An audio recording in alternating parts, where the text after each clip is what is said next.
Election کے جو ہے نا یہ اپنی ذمہ داری کو بہت آسان طریقے سے نبھاتے تھے. مجھے یاد ہے کہ خواجہ فرید کالج کے بھی بعض معاملات جو تھے وہ انہوں نے ہی حل کیے تھے.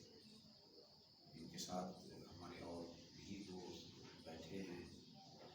اور آج جو ہے یہ جو آپ کا سیمینار کا ایک جو پروگرام بنایا ہے یہ خلافت کے سلسلے میں ایک بہت بڑی نیشنل ہستی کا جن کا میں بہت بڑا منتقد ہوں. اور جب تک ان کا رات کو کوئی بیان نہ سن لوں تو مجھے نیند جو ہے نہیں آ رہی ہوگی. ڈاکٹر اسرار احمد صاحب بہت بڑے عظیم جن کے ڈاکٹر ذاکر نائک جیسے وہ ہندوستان سے تعلق رکھتے تھے تو پاکستان سے یہ تعلق رکھتے تھے. تو انہیں کی جو تحریک خلافت نظام خلافت کا جو سلسلہ چل رہا ہے وہ یہ قابل فخر شخصیات جو ہیں یہاں انڈیا خان میں سر انجام دے رہی ہیں. تو اس لیے میرے لیے بہت بڑا آنر ہے آپ کے لیے ہمارے کالج کے لیے کہ اللہ اور اللہ کے رسول کے حکم کے نظام خلافت کے ریفرنس سے بات جو ہے وہ انہوں نے کرنی ہے. میں ان کا شکریہ ادا کرتا ہوں. ساتھ ہی میں جناب سجاد منصور صاحب سے عرض کروں گا کہ وہ اس پروگرام کو ہے یہ پروگرام کا سلسلہ شروع کریں. Thank you.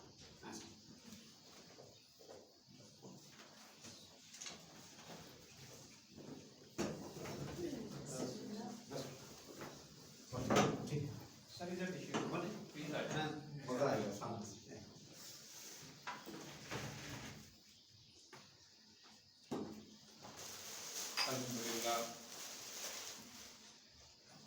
الحمدللہ اللہم صلی علی محمد وعلی محمد بارک وسلم. بہت ہی معزز و محترم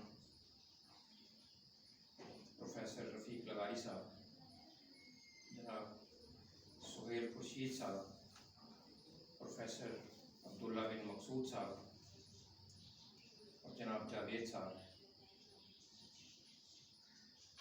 طلباء و طالبات، میرے لیے یہ اعزاز کی بات ہے کہ میرے محترم دوست دیرینہ دوست رفیق لغاری صاحب کے کالج میں آنے کا موقع ملا اور آپ سے گفتگو کرنے کا موقع بھی انہی کی وجہ سے ہمیں میسر آیا.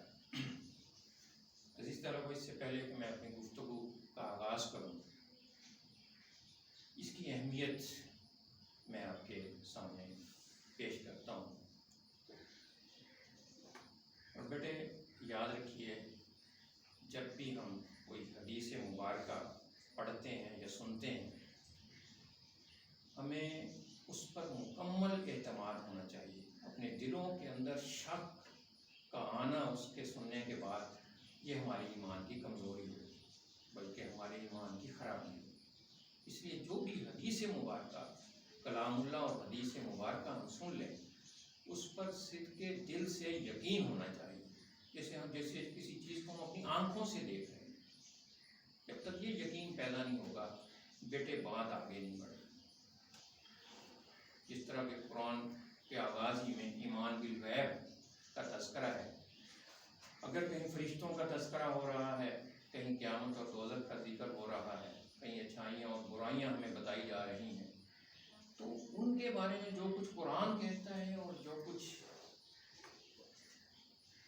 قرآن پہنچانے والے محمد صلی اللہ علیہ وسلم فرما رہے ہیں اس پر ہمارا دل ٹھک جانا چاہیے. سب سے پہلی بات تو یہ ہے آغاز گفتگو ہی ہمیں یہاں سے کرنا ہے.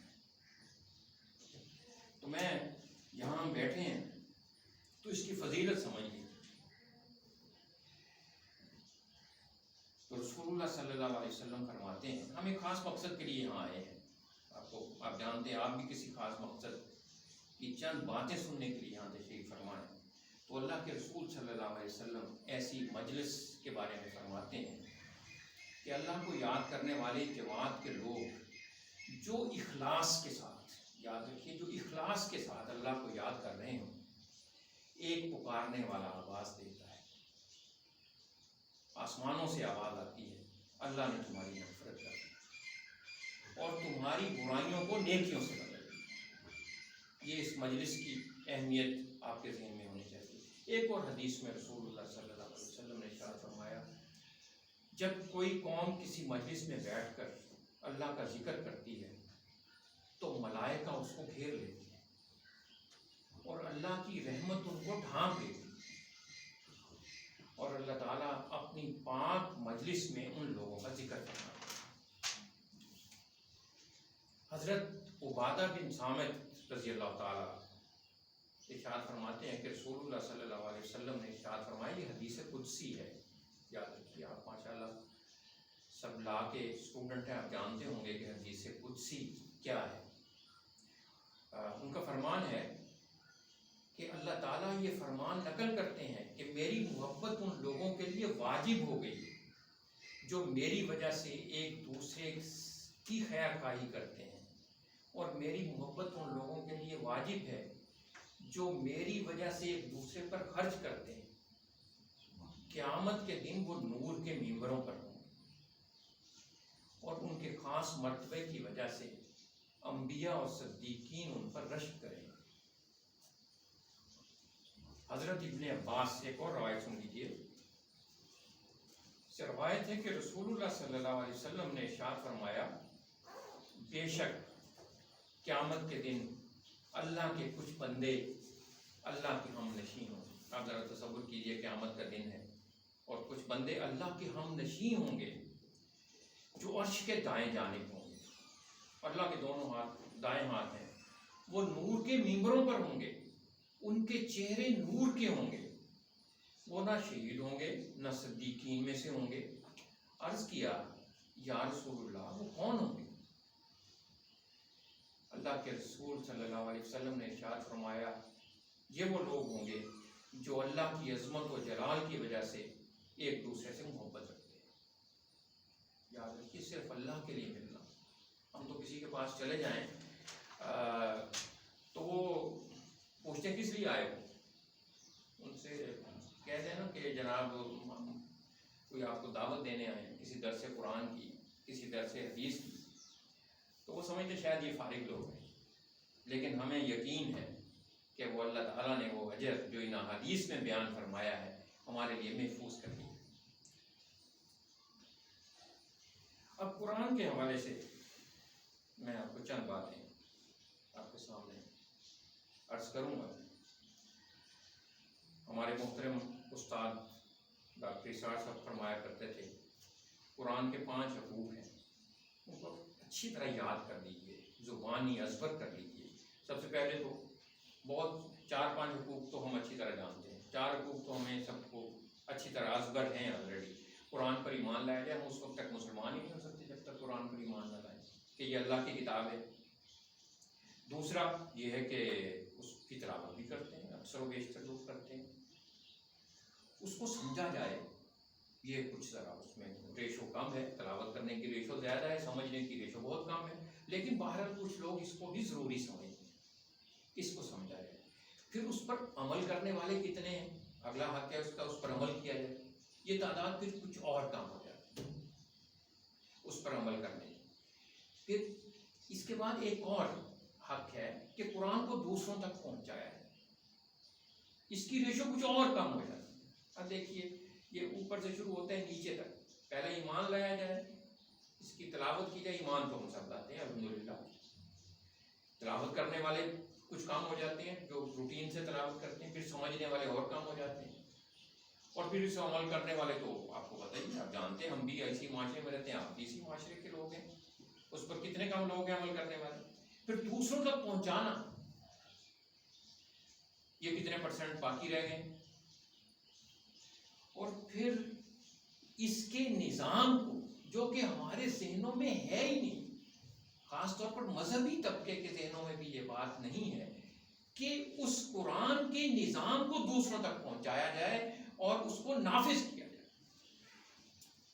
قرآن کے آئلی قوانین کیا ہیں، قرآن کے معاشی قوانین کیا ہیں، قرآن کے معاشرتی قوانین کیا ہیں، یہ تو میرا خیال ہے کہ اگر ہم دیکھا جائے کہ آٹے میں نمک کے برابر بھی ایسے لوگ موجود نہیں ہیں جو یہ جدوجہد کر رہے ہیں۔ ہاں کسی فرقے کی، کسی خاص فرقے کی، کسی خاص فقہ کی، کسی خاص طبقے کی ہم نمائندگی تو کرتے ہیں، قرآن کی نمائندگی نہیں کرتے۔ افسوس یہی ہمارے استاد محترم ڈاکٹر اسرار صاحب مرحوم مغفور نے ہمیں یہ بات اس طرح پڑھائی ہے۔ لوگ کہا کرتے تھے یہ قرآن کے قوال ہیں، لوگ انہیں قوال کہتے تھے، کہتے ہاں مجھے اس پر فخر ہے کہ میں قرآن کا قوال۔ تراویح پڑھائی انہوں نے تو جو 4 تراویح پڑھاتے تھے اس کا بعد میں ترجمہ بیان کرتے تھے، مختصر تشریح، رات کے 1 بج گئے 2 بج گئے، چند دیوانے بیٹھے اس قرآن کو سن رہے ہیں اور سمجھ رہے ہیں۔ یہ نہیں کہ ایک ہی رات میں قرآن ختم کر دیا، چند آیتیں ہیں ان کو پڑھ لو۔ صحابہ کے بعد یہی معمول تھا، جب تک جو قرآن سنتے تھے اس کو سمجھتے تھے اور جب تک عمل نہیں کرتے تھے۔ مشہور ہے کہ رسول اللہ صلی اللہ علیہ وسلم بعض کا 10 آیتوں سے زیادہ نہیں پڑھا رہے تھے صحابہ، 10 آیتیں۔ صحابہ اکرام بھی جب تک ان پر عمل نہیں کر لیتے تھے آگے نہیں چلتے تھے، یہ روٹین تھا۔ بہرحال بقول اقبال وہ زمانے میں معزز تھے مسلمان ہو کر، اور تم خار ہوئے تارک قرآن۔ قرآن ہمارے گھروں میں تو موجود ہے، بڑے غلاف چڑھا کر ہم نے اس پر خط ہوا ہے، لیکن اس میں کیا لکھا ہے یہ ہم سمجھنے کے لیے تیار۔ میں ابھی کل پرسوں ایک اپنے بہت ہی قریبی عزیز کی دکان پر بیٹھا ہوا تھا، انہوں نے کیسٹ لگا دی، ایک بزرگ سے شخصیت تھی، وہ میں سن رہا تھا، انہوں نے چند مثالیں دی، میں آپ کے سامنے شیئر کرتا ہوں۔ وہ کہتے جی اورنگزیب عالمگیر رحمۃ اللہ علیہ آخری مغل بادشاہ، نام آپ نے سنا ہوگا۔ افسوس یہ ہے کہ تاریخ بھی ہمارے سلیبس سے نکال دی گئی، لغاری صاحب جانتے ہیں کس طرح ایک سازش کے تحت، ہمیں پتہ ہی نہیں ہماری پچھلی تاریخ کیا تھی۔ میں نے انٹرویو لے رہا تھا، لغاری صاحب بھی شاید اس میں موجود تھے یا نہیں تھے مجھے نہیں یاد، یہاں خواجہ فرید کالج میں ہی بیٹھے ہوئے تھے، مجھے بلا لیا کسی وجہ سے، ایسے بلا لیتے تھے محبت میں۔ تو ایک بچی انٹرویو دے رہی تھی تو میں نے اس سے پوچھ لیا، ایسے ہی پوچھ لیا، میں کہا تمہیں پتہ ہے مکہ کس ملک میں؟ کہتی مدینہ میں۔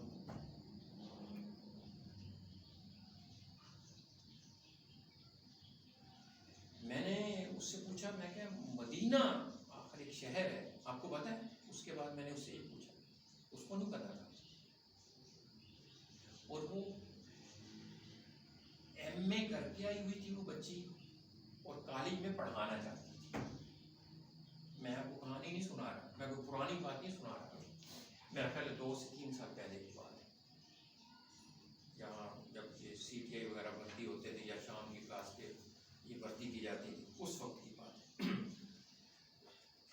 اس لیے اورنگزیب عالمگیر کے بارے میں بھی آپ کو مختصر بتا دوں کہ آخری مغل بادشاہ، باقاعدہ مغل بادشاہ، تو اس کے بعد تو پھر رنگیلے شروع ہو گئے نا، جو 100 سال کی حکومت ہے، 1707 سے لے کر 1857 تک کی، وہ تو ایک بادشاہ آیا دوسرا گیا تیسرا گیا، چند مہینے انہوں نے حکومت کی۔ ان کی ایک بیٹی تھی، شاعرہ تھی، وہ ٹوپیاں سی کر گزارا کرتے تھے، نیک پرہیزگار بندے تھے، قرآن ہاتھ سے لکھتے تھے، ٹوپیاں سیتے تھے، وہ سیل کرتے تھے اور اپنا گزارا، بادشاہ ہونے کے بعد۔ یاد رکھیے وزیر اعظم، صدر اور بادشاہ میں بہت فرق ہے۔ بادشاہ ایک سلطنت کا مالک ہوتا ہے، خود ہر تمام وسائل پر اس کا قابض ہونا، اور اس میں کوئی وہ برائی نہیں سمجھی جاتی۔ وہ بادشاہ تھا، پورے بر صغیر پاک و ہند کا بادشاہ تھا۔ اس کی بیٹی شاعرہ زیب النساء، اس کے فارسی زبان تھی، ہندوستان کی، ایران کی فارسی زبان ہے، آپ جانتے ہیں۔ اس کی شاعری کہیں پہنچ گئی ایران کے بادشاہ تک۔ اس نے کہا، اسے نہیں پتا تھا کہ یہ کسی خاتون کی شاعری ہے، اس نے کہا میں اس شخص سے ملنا چاہتا ہوں جس نے یہ شعر کہے۔ تو بادشاہ کے پاس پیغام آ گیا، بادشاہ نے کہا کہ کیا کروں، میں اپنی بیٹی کو کیسے بھیجوں، نہ بھیجوں یہ آداب سلطنت کے خلاف ہے۔ تو اس نے اپنی بیٹی سے کہا کہ تمہیں ایران کے بادشاہ نے یاد کیا ہے، تمہارا کیا خیال ہے؟ وہ بھی پرہیزگار بچی تھی، بادشاہ اورنگزیب کی بیٹی تھی، اس نے کہا میں تو نہیں جاؤں گی لیکن میں اسے ایک پیغام بھیج دیتی ہوں, وہ میرے اس پیغام سے امید ہے کہ مطمئن ہو جائے گا. ذیب النساء نے اس کو جواب دیا, بادشاہ سلامت, شاعر جو ہوتا ہے وہ اپنے کلام میں نظر آتا ہے, شاعر اپنے کلام میں چھپا ہوا ہوتا ہے. اس نے اتنا جواب دے دیا کہ بادشاہ یہ نہیں بلائے گا, ایران کا بادشاہ مجھے دوبارہ, اس کو سمجھ گیا بادشاہ اس کی خواہش کیا ہے, تو اس نے یہ بھی ساتھ دے دیا, جو مجھے دیکھنا چاہتا ہے, جو مجھ سے ملاقات کرنا چاہتا ہے, وہ مجھے میرے شعروں کی جلوے میں دیکھے. تو میں بس اس کی بات تو پتہ نہیں کس حد تک صحیح تھی یا نہیں صحیح تھی. جو اللہ کو دیکھنا چاہتا ہے وہ قرآن کو دیکھے. اللہ ان کے سامنے موجود ہے. اللہ کی زیارت کرنی ہے, اگر آپ چاہتے ہیں اللہ کی زیارت کرنی تو قرآن کو پڑھیں. اسی طرح عرب کا ایک بڑا مشہور شاعر تھا لبید نامی, پرانی شاعری عرب کا جو تھا, آپ کو پتہ ہے کہ وہ شاعر بھی تھے, ادیب بھی تھے, تاریخ دان بھی تھے. یادداشت کا ان کا معاملہ یہ تھا کہ اپنی گھوڑوں کی نسلوں تک کو یاد رکھتے تھے. وہ شجر نسب ان کا مشغلہ تھا. اس کے لوگ جب شعر سنتے تھے سجدے میں گر جاتے تھے. اسلام سے پہلے کی بات ہے. وہ واحد شاعر ہے جس کی شاعری کو خانہ کعبہ پر لکھا جاتا تھا, لکھ کر لگا دیا جاتا تھا. مشہور تھا اس کے بارے میں. اس کے بارے میں لوگ کہتے تھے کہ جب لبید شاعری کر رہا ہو, اگر آپ کے پاس لکھنے کو کچھ نہ ہو تو آپ اپنی گردن پر خنجر ماریں اور اس سے جو لہو بہے اس سے اس شعر کو لکھیں. یہ آپ کے لہو سے بھی زیادہ قیمتی ہے. اس کا اندازہ اس سے کر لیجیے. کہتے ہیں یہ آپ کی گردن سے نکلے ہوئے لہو سے بھی زیادہ قیمتی ہے, اس لیے آپ اس کو شعر ضائع نہ کریں, اس کو لکھیں. اتنی محبت سی لوگوں کو اس سے.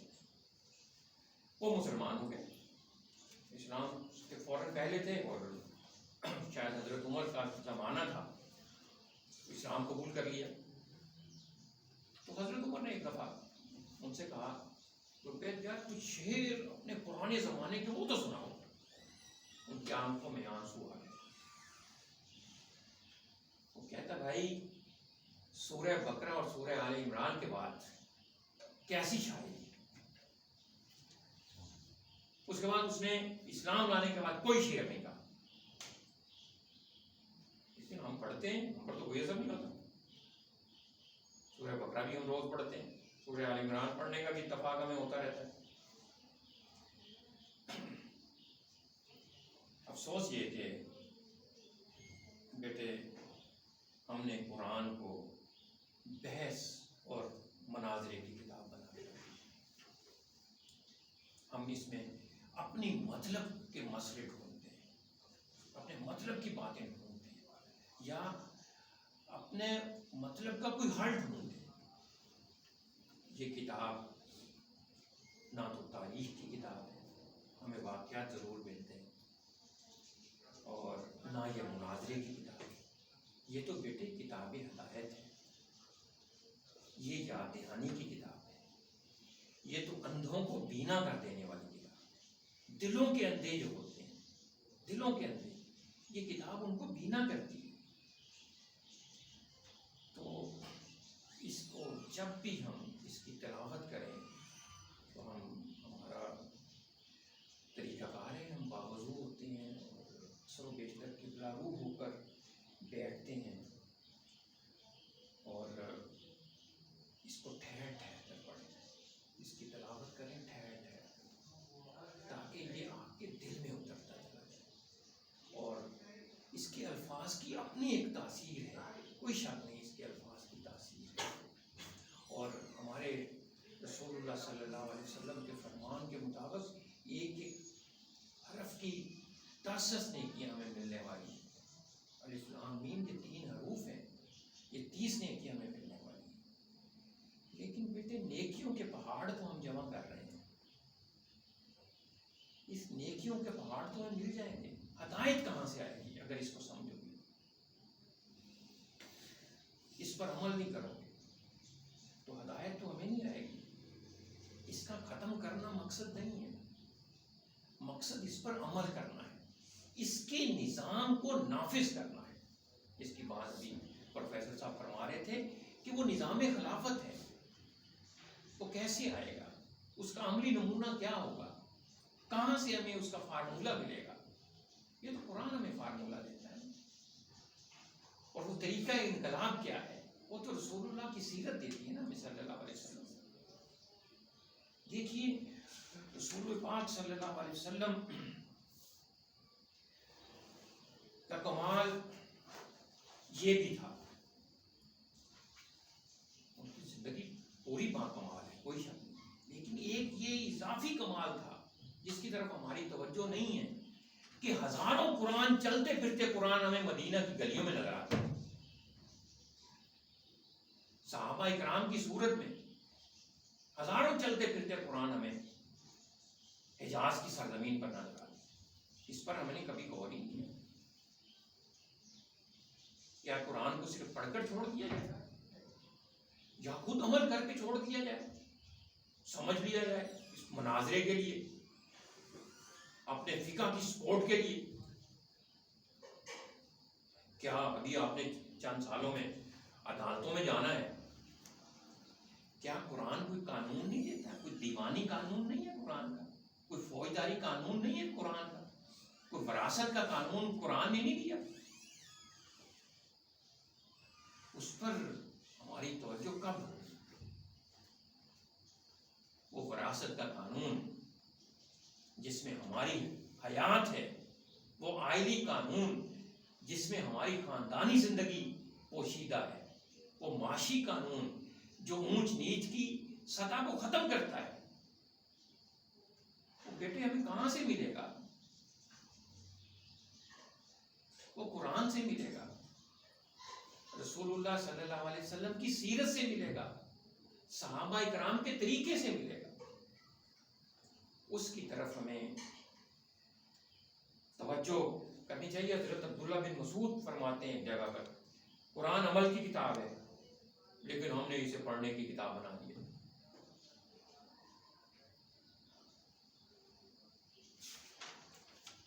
میں آپ کا زیادہ ٹائم نہیں لوں گا، میں ان کو اضافی ٹائم آپ کا لے لیا ہے۔ ہمارے محترم سہیل خورشید صاحب بہت ہی مختصر وقت میں آپ سے قرآن کے حوالے سے چند باتیں کریں گے۔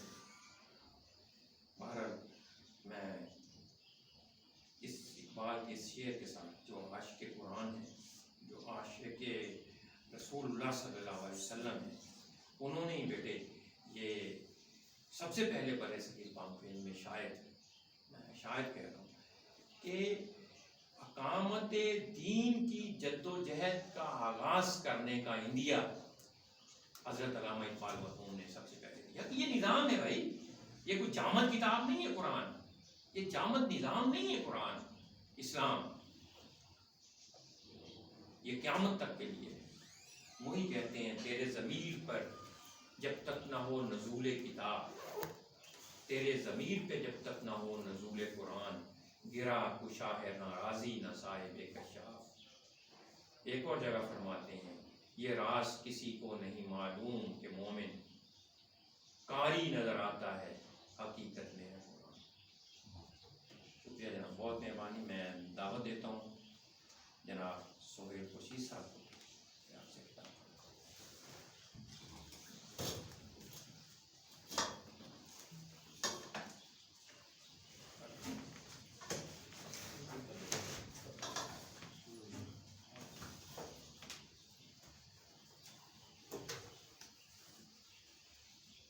بسم اللہ الرحمن الرحیم۔ السلام علیکم۔